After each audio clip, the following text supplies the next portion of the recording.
Sometimes the smallest moments of motherhood remind us of the biggest responsibilities the Lord has given us.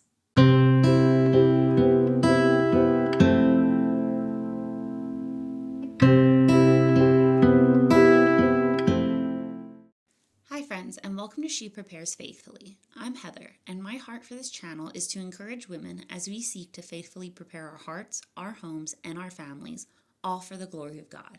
So whether you're folding laundry, washing dishes, preparing a meal, driving to an appointment, or maybe just taking a few quiet moments for yourself, I'm so glad you're here with me today.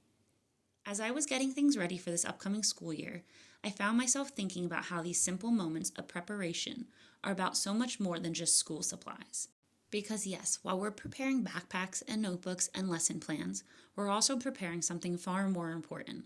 We're preparing little hearts. Our co-op doesn't begin until September, and I'm not planning to officially start homeschooling until later in August.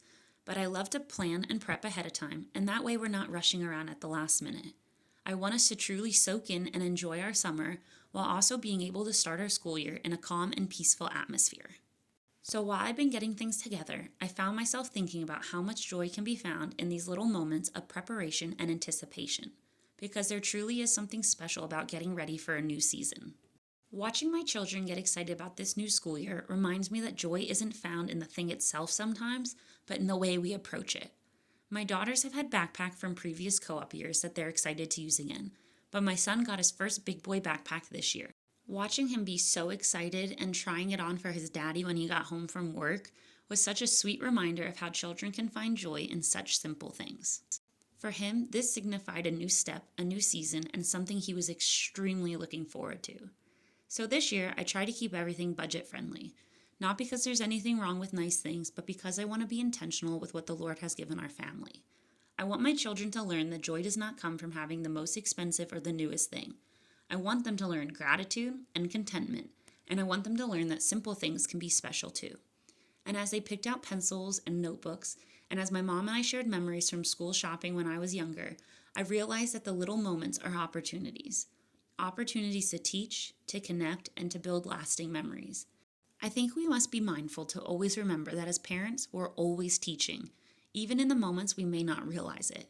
And the way we approach things matters. Our attitudes on a subject matter. If we approach learning in school like a burden, our children are going to see it that way also. However, if we're mindful to approach it with joy and thankfulness and excitement, they're far more likely to see the blessing in it too. And I think this goes far beyond homeschooling. I think about this strongly in the way we handle and approach the things of God. Our children are watching how we approach the things that matter the most.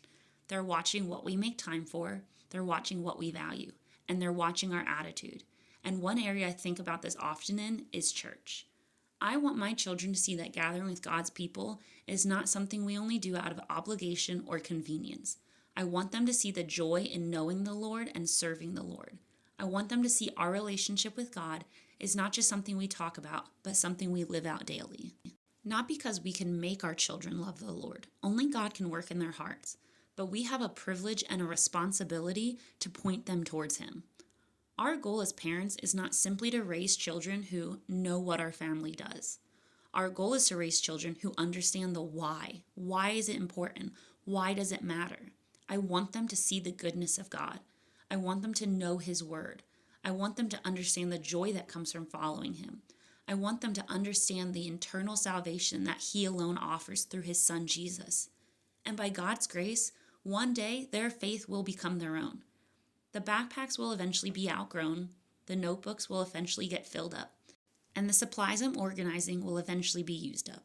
But the things we're building in their hearts, that is what truly matters. So, as I'm preparing for another school year, I'm praying that I'm remembering the bigger picture. I may be preparing supplies, I may be organizing, and I may be getting ready for another year of learning. But most importantly, by God's grace, I am preparing their little hearts to remember what matters most. And as far as I'm concerned, that is the most important thing I could prepare. And friend, I want to take a moment to encourage you too. Because maybe you're listening to this while doing the ordinary things of motherhood. Maybe you're folding laundry, cleaning up another mess, preparing a meal, teaching lessons, or simply trying to make it through the day. Sometimes those ordinary moments feel small and unseen, but I want to remind you that the ordinary moments are often where the greatest influence and teaching opportunities lie. Our children are watching us, not just the lessons we sit down and teach, not just the words we say to them. They are watching the life we live out in front of them. They are learning from the things we repeat, but they are learning also from the things we do without even realizing it. They see how we respond when we're frustrated. They see whether we turn to the Lord when things are difficult. They see whether we speak with kindness, and they see what brings us true joy. They see what we make time for, and they are watching how we steward what God has given us. And I think one of the most important questions that we can ask ourselves as mothers is this: what are my children learning about God from watching my own personal life? Not just what do they hear me say about Him, but what do they see? Do they see that His word is important and that I'm making time for it?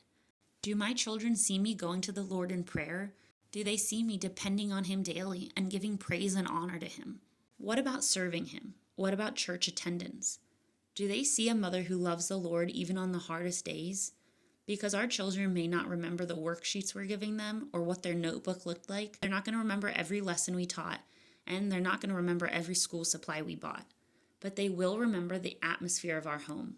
They will remember what we valued. They will remember what we made important. And that is why this responsibility is so great. Not because we create perfect children and not because we don't fail or make mistakes. We're going to have moments we fall short and need to ask for forgiveness, both from the Lord and our children. But by God's grace, we will have the opportunity to point them back to Him every day. The foundation we are building is not just built in one big moment. It's built little by little, in the conversations around the dinner table, in the prayers, in the way we respond when life doesn't go according to our plans, and in the everyday moments that seem ordinary but are actually shaping eternity. So while we prepare our homes, our schedule, and our children for another year, may we also remember that we are constantly pointing our children to the Lord, and we must continuously seek Him ourselves. That is the greatest preparation we could truly make. Thank you so much for spending today with me, and I pray this is encouragement to you. Until next time, keep preparing faithfully for His glory.